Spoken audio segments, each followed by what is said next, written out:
Ito ang Tinig ng Pag-asa, isang palatuntunan sa radyo na nagsasabing si Jesus ay muling darating, tiyak na darating at malapit nang dumating. Kaya kaibigan, kumandatan siya sa lubungin.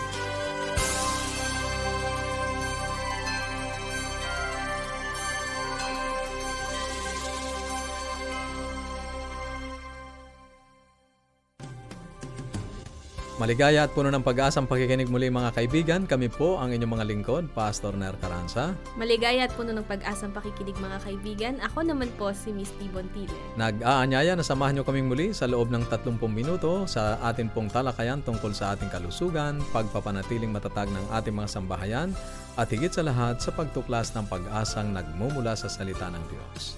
Nais po namin kayong padalhan ng mga aklat at mga aralin sa Biblia. At kung meron po kayong mga katanungan or nais nyo pong iparating sa amin, tumawag lang po at mag-text kasama po ang inyong pangalan at kompletong address para mabigyan po namin kayo ng mga aralin sa 0917-564-3777, 0917-564-3777 at 0919-0001-777. 0919-0001-777. Pwede rin po kayong tumawag ng libre sa ating toll-free number 1-800-132-20196, 1-800-132-20196. Pwede rin po kayong mag-message sa ating Facebook page at mag-email sa connect@adventist.ph. Maaari din po ninyong subukan ang ating pong mga aralin sa online. Pumunta lamang po sa bibleschools.com/centraluzon. bibleschools.com/centraluzon. At umaasa din po kami sa inyo po na mga tumanggap na ng mga aklat na aming ipinamimigay na ito po ay nagiging kapakinabangan sa inyo at kayo po ay pinagpapala. Kaya marami po tayong mga aklat na available para po sa inyo. Tumawag o i-text lang po ang inyong mga kompletong pangalan.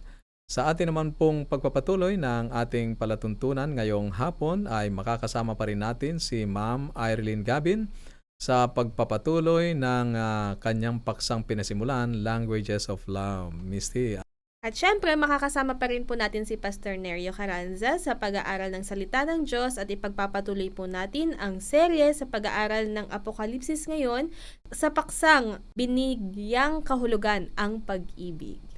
Ngayon po ay dadako na tayo sa ating buhay pamilya. Pakinggan natin si Ma'am Irene Gabin.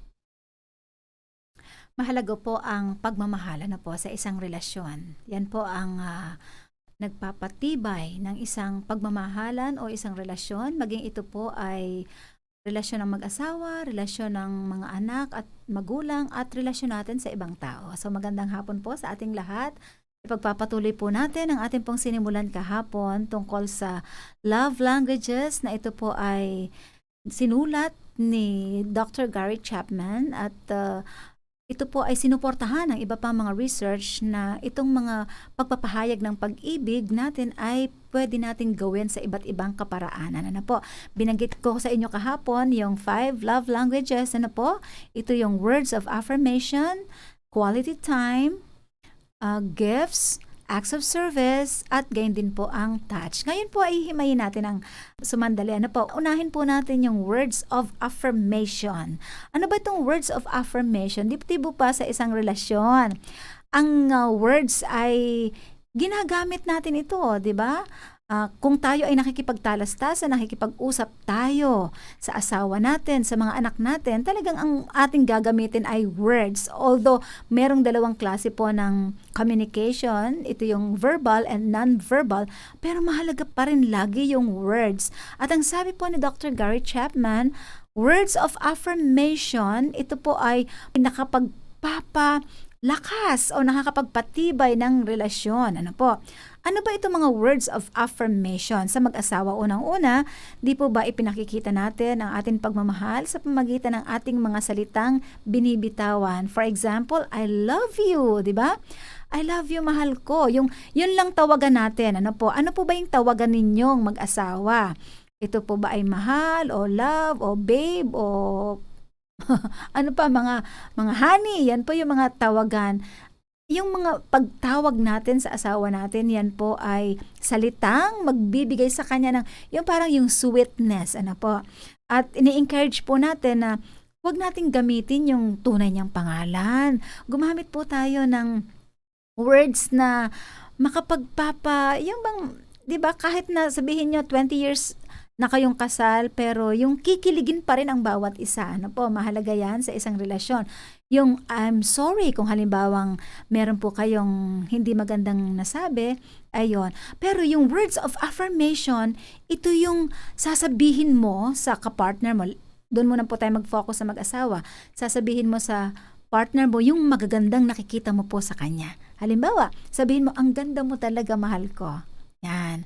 Yan ay talagang sincere ka, galing talaga sa puso mo.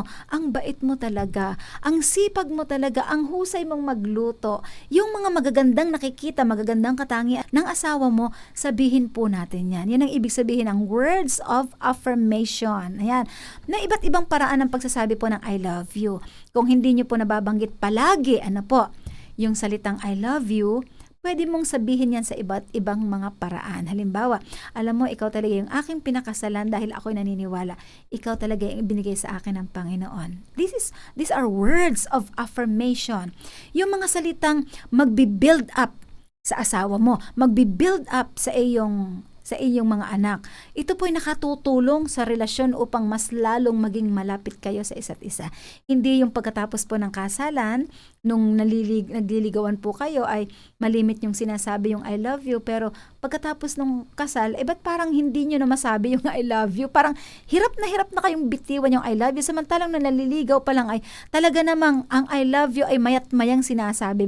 Pero bakit nung mag-asawa, yan po ang sinasabi ng ibang mga mag-asawahan ay nawawala na po yun.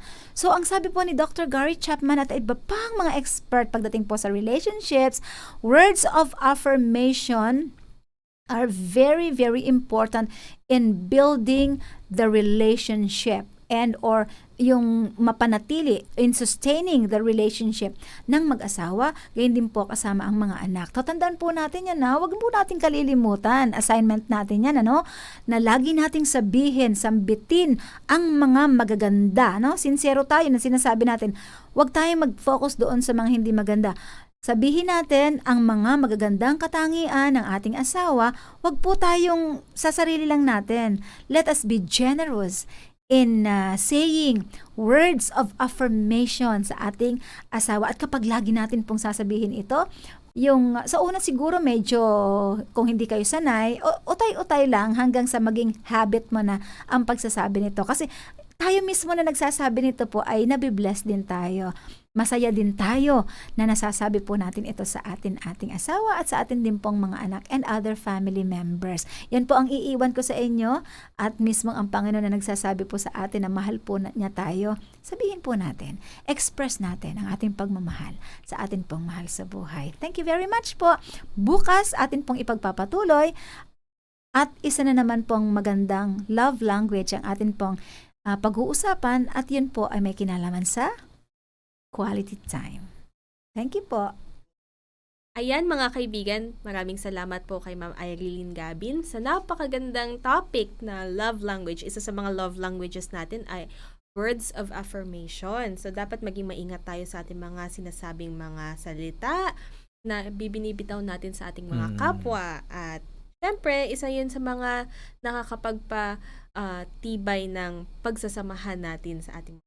So, antabayanan nyo po sa mga susunod na kabanata ang mga iba pa pong mga love languages. Napakaganda po ng ating mga paksa. Kaya po kung meron po kayong mga katanungan or ano man po ang inyo pong nais na iparating sa amin, tumawag lang po at mag-text sa 0917-5643777, 0917-5643777 at 0919-0001777, 0919-0001777 at ang ating toll-free number, pwede po kayong tumawag ng libre, 1-800-132-20196, 1-800-132-20196. Pwede rin po kayong mag-message sa ating Facebook page, facebook.com/AWR Luzon, Philippines, at mag-email sa connect@adventist.ph. At ngayon naman po ay magpapatuloy po tayo sa ating aralin, Apokalipsis ngayon, binigyang kahulugan ang pag-ibig. Ngayon po ay ipagkakalob sa atin ni Pastor Nair. Pastor Nair, ano naman po ang ating masasabi ngayon sa binigyang kahulugan ng pag-ibig? Salamat, Misty. Atin pong ipagpapatuloy ang ating pinasimulang pag-aaral kahapon tungkol po sa kautusan ng ating Panginoong Diyos. Ngayon ay paano ba binigyang kahulugan ito, ang kautusan ng ating Panginoong Diyos?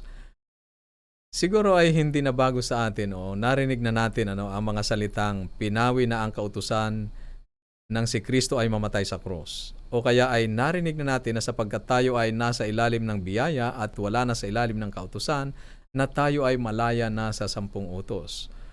O na tayo ay nasa bagong tipan at mayroon na lamang 2 utos sa bagong tipan. Ang ibigin ang Panginoong Diyos ng buong puso at ang ibigin ang ating kapwa na kagaya ng ating mga sarili. O na sa bagong tipan ay mayroong bagong utos na ibinigay si Jesus. At yun ay ang ibigin ng Panginoon at ibigin ang ating kapwa.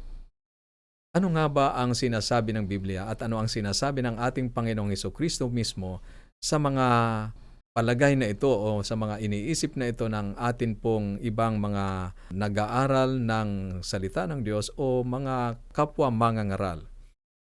Kaibigan, ang totoo nang sabihin ni Jesus na ang bagong utos ay ang ibigin ang Diyos at ang ating kapwa-tao, sa katotohanan ay binabanggit niya ang nasa lumang tipan. Kino-quote niya sa Deuteronomio, Kabanatang 6, talatang 4 at 5. Babasahin ko po.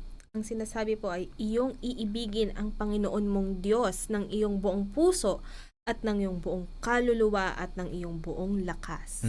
At ang isa pa rito ay matatagpuan naman sa Levitico, Kabanatang 11, talatang 18. Iibigin ninyo ang inyong kapwa na gaya ng sa inyong sarili, ako ang Panginoon. Kaya yung sinasabi natin o ng iba nating mga kasama sa pag-aaral ng Biblia na mayroong bagong utos na ibinigay si Jesus, ang katotohanan ay kino-quote ng ating Panginoong Jesus ang kautusan na nandun sa lumang tipan. Ang binasa nga ni Misty sa Deuteronomio, Kabanatang 6, talatang 4 at 5, at ang aking binasang nasa Levitico, Kabanatang 11, talatang 18. Sinabi ni Juan sa ikalawang Juan, Kabanatang 1, talatang 5, ito po ang sinasabi, hindi waring sinusulatan kita ng isang bagong utos, kundi niya ang ating tinanggap ng pasimula na tayo'y mangag-ibigan sa isa't isa. Ayan, maliwanag po dyan na sinasabi ng ating Panginoong Diyos sang-ayon kay Juan na hindi parang sinusulatan tayo ng ibang utos o bagong utos, kundi yung tinanggap na natin noong una pa, nung pasimula. Ang tanong ay, paano sasabihin ni Jesus, ibinigay ko sa inyo ang isang bagong utos at pagkatapos ay i-quote niya ang lumang tipan? Bakit sinabi ni Jesus na ang bagong utos ay ang pag-ibig sa isa't isa at sinabi ni Juan na ang utos na mahalin natin ang isa't isa ay hindi isang bagong utos, ngunit isa na mayroon tayo mula sa pasimula? Sino kaya ang tama? Si Jesus o si Juan?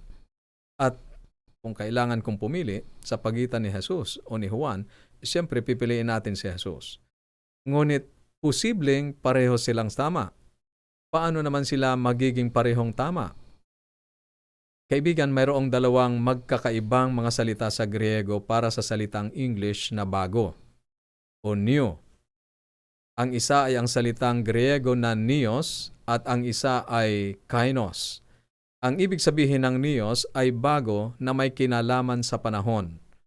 Ang isang bagong neo ay katulad ng isang bagong-bagong kotse na may 0 na milyahe sa odometer. Hindi ito umiiral bago pa ang panahon na ito ay ginawa, bago pa ito minanufacture. Ngunit ang kainos ay nangangahulugang bago sa pagtukoy sa isang pagbabago. Halimbawa, Misty, ako ay hindi bumibili ng brand new na kotse kasi wala kaming pambili ng brand new. Malimit ay second hand. Dahil sa second hand ay malimit na nagpapalit. Sa tuwing kami ay nakakapagpalit, sasabihin ng aming kapitbahay kapag naiuwi ko na yung bagong sasakyan. Bago. Oo, may bago ka na namang sasakyan. Bagong luma. Bago sa amin pero luma na siya. Luma na siya. Yon ang tinatawag na kainos. Ito ay bago sa amin, ngunit tiyak na hindi neos o yung bagong-bago talaga na hindi pa Brand nagagamit. new, parang Brand ganun. new. Dahil ito ay nagamit na, bago pa namin mabili yung second hand. Mhm. So, bago sa amin, kainos yun. Neos, yun talaga yung bagong-bago o brand new. Ito ang salitang Griego na ginamit ni Juan. Ito ang mga salitang Griego na nagpapaliwanag ng bago. Mapagtitibay lamang natin mula dito na hindi talaga nagbigay ng bagong utos si Kristo, na hindi pa umiiral noon. Ito lamang ay bago para sa kanila. Ang mga tao ay hindi nakikita ang katotohanan ang utos ng Diyos ay kautusan ng pag-ibig. Ang mga pinuno ng Israel ay sinisikap na maging katanggap-tanggap sila sa Diyos sa pagsunod ng kautusan. Ang hindi maiiwasang bunga ay mas naging kritiko sila at mapanghusga sa iba. Kaya ang tunay na prinsipyo ng pag-ibig ay nawala. Sinusubukan ni Kristong ituro sa kanila ang tunay na kagandahan ng kautusan. Sa ganitong diwa, ibinigay ni Kristo sa kanila ang isang utos. Ngunit tiyak na ito ay hindi kapalit ng kautusan sa lumang tipan. Makikita natin maya-maya na ito ay pinalawak pa ni Jesus. Basahin natin muli ang nasa 2 Juan, kabanatang 1, talatang 6, Misty. Ito po ang sinasabi, at ito ang pag-ibig na tayo'y mangagsilakad ayon sa kanyang mga utos. Ito ang utos na tayo'y mangagsilakad sa kanya gaya ng inyong narinig ng pasimula. Dito ay sinabi ni Juan na walang alinlangan sa mga salita na ang tunay na pag-ibig ay ang pagsunod sa mga utos ng Diyos.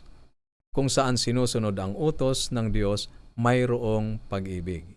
Kung gayon, ang utos ng Diyos ay talagang nagtuturo sa atin kung paano magmahal o umibig. Sa katunayan, ang kautusan ay binibigyang kahulugan ang pag-ibig. Pakinggan natin ito, Misty. Ang Diyos ay pag-ibig. Ang pag-ibig ay pagsunod sa kautusan ng Diyos. Ang dalawang bagay na kapareho ng ikatlong bagay ay magkakapareho sa isa't isa. Sinasabi dito, Misty, na kung ang Diyos ay pag-ibig at ang pagsunod sa kautusan ay pag-ibig, ang ibig sabihin, ang kautusan ay pag-ibig. Tama ba? Tama. Oo. So, ang kautusan ng Diyos ay uri ng mga nasusulat kung ano talaga ang tunay na pag-ibig. Masusukat mo talaga kung anong tunay na pag-ibig. Pag tinignan natin sa kautusan. So, sinasabi mo, Pastor, kapag dahil ang Diyos ay pag-ibig, tapos kapag sumunod ka sa kautusan ng Diyos, iniibig mo ng totoo ang ating Panginoon, ang ating Diyos. Tama. Oo, correct. Sa lumang tipan, sinasabi ng kautusan, huwag kang magkakaroon ng ibang Diyos sa harap ko. Sa bagong tipan, sinabi ni Jesus, ako ang una at huli. Ang ibig sabihin, loyal ka dapat. Oo, loyal ka dapat. Ang kautusan ay sinasabi, huwag kang sasamba sa mga Diyos-Diyosan. Sinabi ni Jesus, sambahin mo ang Panginoon mong Diyos at siya lamang ang paglilingkuran. Walang ibang Diyos na siya lamang. Oo. Ang kautusan ay sinasabi, huwag mong babanggitin ang pangalan ng Panginoon mong Diyos sa walang kabuluhan. Ano naman ang sinabi ni Jesus, Misty? Walang ibang pangalan sa silong ng langit na ibinigay na sukat nating ikaliligtas. Sa pamamagitan lang ng ating Panginoong Yesukristo. Ang kautusan ay sinasabi, igalang mo ang iyong ama at ina. Ano naman ang sinabi ni Jesus? Sinabi ni Jesus, ako'y naparito upang gawin ang kalooban ng aking ama na nasa langit. Naging masunurin siya. Nakita sa kanyang halimbawa, na talagang iginagalang niya at sinusunod niya ang kanyang ama. Ang kautusan ay sinasabi, huwag kang magsisinungaling. Sinabi naman ni Jesus, ako ang katotohanan. Kasi ang pagsisinungaling ay walang katotohanan, di ba, sa kasinungalingan. Ang kautusan ay sinasabi, huwag kang papatay. Ang sinabi naman ni Jesus, ako ang pagkabuhay na muli at buhay. Siya ang pinagmumula ng buhay. Oo. Ang paggalang sa kabanalan ng buhay ay nasa kanya. Ang kautusan ay sinasabi, huwag kang magnanakaw. Sinabi naman ni Jesus, ibinigay ng Diyos ang kanyang anak. Ang kautusan ay sinasabi, huwag kang mangangalunya. Si Jesus ay tapat at katotohanan, di ba? Naroon, walang pandaraya sa ating Panginoon. Ang kautusan ay sinasabi, huwag kang mag-iimbot. At sa bagong tipan sa Filipos, kabanatang 2, talatang 6 at 7 ay ganito ang sinasabi, Misty. Ito ang sinasabi na siya, bagamat nasa anyong Diyos, ay hindi niyang inaring isang bagay na nararapat panangnan ang pagkapantay niya sa Diyos, kundi bagkus, hinubad niya ito at nag-anyong alipin na nakitulad sa mga tao. Ang kautusan ay sinasabi na alalahanin mo ang araw ng Sabath 6 na araw ay gagawin mo ang iyong mga gawain, ngunit sa 7 araw, ikaw ay magpapahinga. At sinabi naman ni Jesus, lumapit kayo sa akin at bibigyan ko kayo ng kapahingahan. Makikita natin dito kung paano lahat ito ay tumutukoy sa karakter ng ating Panginoong Hesukristo. Siya ang kapahingahan, ang araw ng Sabat ay pagpapahinga ng kanyang ibinigay. Dahil ang mga kautusan ay pag-ibig at ang Diyos ay pag-ibig, kung gayon ang mga kautusan ay ipinahahayag kung ano talaga ang Diyos. At anumang pagtatangka na baguhin ang 10 utos ay sukdulang pagtatangka na baguhin ang Diyos. Ngunit ang Diyos ay siyang kahapon, ngayon at bukas. Ang Diyos ay hindi maaaring baguhin, hindi siya maaaring palitan ng tao. Ipiniliwanag ito ni Pablo sa Roma, Kabanatang 13, talatang 8 hanggang 10. Ito ang sinasabi, huwag kayong magkautang ng anupaman sa kanino man, maliban na sa magngag-ibigan kayo, sapagkat ang umiibig sa kanyang kapwa ay nakaganap na ng kautusan. Misty? nakaganap na ng Ang kautusan. umiibig sa kanyang kapwa ay sinunod ang kautusan. Ang pag-ibig ay gumaganap ng kautusan. Ito ay mas maliwanag. Ngunit hindi ito nangangahulugan na ang pag-ibig ay kapalit ng kautusan. Sinasabi lamang dito na ang pag-ibig ay gumaganap ng kautusan. Hindi ito nangangahulugan na tayo bilang mga Kristiyano ay hindi na natin pahahalagahan ang kautusan, sapagkat sinasabi niya sa talatang 9 at 10, Ito po ang sinasabi, sapagkat ito, huwag kang mangangalunya, huwag kang papatay, huwag kang magnanakaw, huwag kang mananakim, at kung mayroon pang ibang utos, ay nauuwi sa salitang ito. Sa makatuwid, bagay ibigin mo ang iyong kapwa na gaya ng inyong sarili. Ang pag-ibig ay hindi gumagawa ng masama sa kanyang kapwa. Ang pag-ibig nga ay siyang katuparan ng kautusan. yan, napakaliwanag dito na ang kautusan ay ipinakikilala bilang kautusan ng pag-ibig. Narinig mo, kaibigan, ang pag-ibig ay hindi kapalit ng kautusan, ito ang diwa ng kautusan. Tinutukoy ng kautusan ang mga prinsipyo ng pag-ibig. Napakahirap naman sigurong sabihin nating iniibig natin ang sino man malibang bukal sa loob nating sinusunod ang kautusan ng Diyos. Kung maingat nating pag-aaralan ng mga ito, matutuklasan nating ang unang 4 sa 10 utos ay itinuturo sa atin kung paano iibigin ng Diyos. Samantalang ang huling 6 ay nagtuturo sa atin kung paano naman natin mamahalin ang ating kapwa. Kaya sinabi ni Jesus na mayroong 2 utos. Sa Marcos, Kabanatang 12, talatang 30 at 31. Ito po ang sinasabi, iibigin mo ang Panginoon mong Diyos ng buong puso at iibigin mo ang iyong kapwa na gaya ng iyong sarili. Kaya bang ipahiwatig ng isang tao na iniibig niya ang Diyos kung mayroon siyang ibang mga Diyos? O kung kanyang binabanggit ang pangalan ng Diyos sa walang kabuluhan? O sumasamba siya sa mga Diyos-Diyosan? O kinalilimutan niya ang araw ng Sabat? Maipahahayag ba ng isang tao na iniibig niya ang kanyang kapwa kung siya ay nagsisinungaling sa kanya o kaya ay pinagnanakawan niya ang kanyang kapwa o pinag-iimbutan ang pag-aari ng iba? Kaya dito ay maliwanag na tinutukoy ng ating Panginoong Hesukristo ang 10 kautusan na nauuwi sa 2, pag-ibig sa Diyos at pag-ibig sa kapwa. Sa Roma, Kabanatang 13, talatang 9 ay sinabi ni Pablo, Ito po ang sinasabi, ang mga kautusan, huwag kang mangalunya, huwag kang papatay, huwag kang magnanakaw, huwag kang mananakim, at kung mayroon pang ibang utos ay nauuwi sa salitang ito. Sa makatuwid bagay, ibigin mo ang iyong kapwa na gaya ng iyong sarili. yan, napakaliwanag po niyan, kaibigan, na hindi bagong utos o hindi inalis ang 10 kautusan o ipinako sa krus o pinawi sa krus, kundi pinalawig ng ating Panginoong Hesukristo at sa bagong tipan ay kinote ni Apostol Pablo ang mga kautosang ito na ang ibig sabihin ito ay nananatili at umiiral. Sa madaling salita, kung pagsasama-samahin natin ang mga kautosang ito ay nauuwing lahat sa pag-ibig. Kung gayon, ang pag-ibig ay ang pagtupad sa kautusan. Sinabi ni Jesus, tinupad ko ang kautusan ng aking Ama. Sinunod niya ang mga iyon at sa talata ring iyon ay pinapayuhan niya tayong ganun din ang gawin upang tayo ay manatili sa kanyang pag-ibig.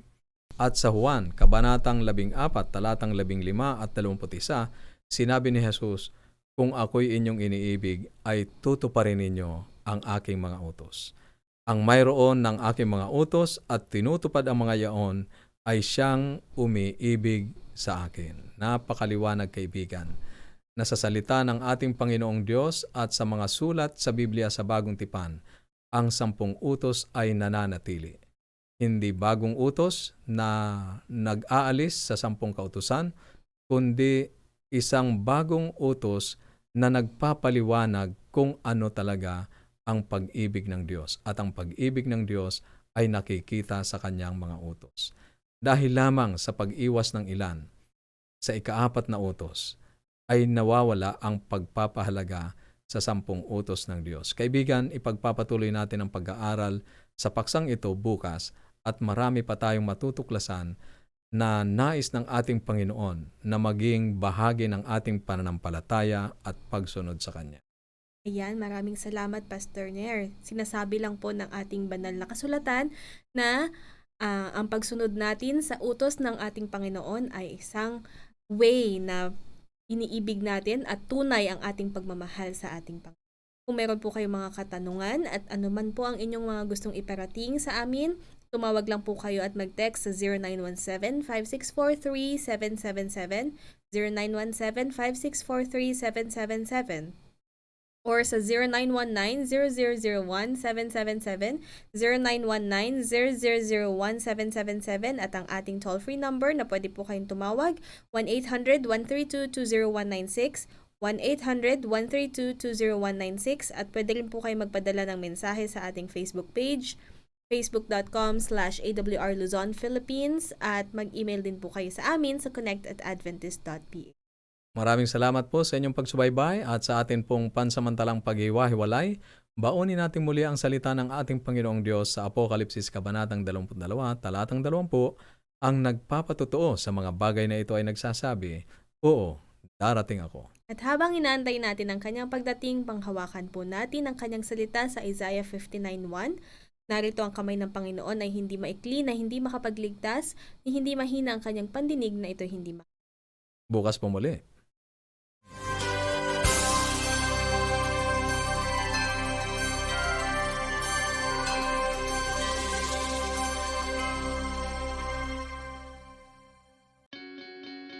We are people, and we love to get connected.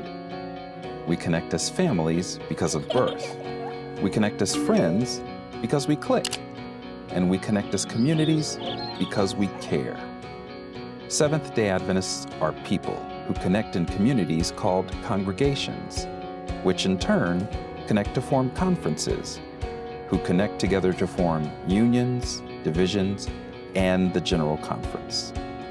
Why do we connect? It starts with a connection to the Creator, who invites us on a spiritual journey. When we journey together, we can help each other along the way. This journey is a journey of a lifetime, and as we learn and grow, life becomes filled with meaning and purpose. Our greatest joy is in helping others along the way. Wherever you are on your journey, we believe that we have something to offer that can make your life more whole. So the next time you see a Seventh-day Adventist, remember, you're not looking at someone who stands alone. They are connected to a world church that has 18 million members, gathered in 13 divisions, comprised of 122 unions, formed by 600 conferences, serving in 140,000 congregations in 208 countries, who worship in 924 languages, and they all want to connect with you.